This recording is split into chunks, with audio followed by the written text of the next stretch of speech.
Hey everyone, so in this video, I'm going to show you how to private a Vimeo video. So this is going to be particularly useful for individuals who have already signed up for Vimeo but want to private their videos.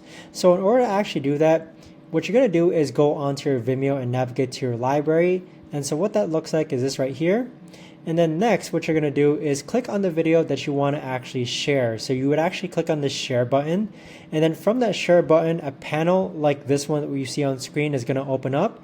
And then if you look towards the bottom, you're going to see this prompt called link privacy. Under that link privacy section, you're basically just going to select the desired privacy section. And so you could actually go ahead and set a password. You can hide it from Vimeo, and you can set it to private, or you can set it to public. So this is the best and easiest way that I found to actually go ahead and private a Vimeo video. If you know of a better or easier way, let me know in the comments down below. Thanks so much for watching, everyone, and I'll see you guys all in the next video. Take care.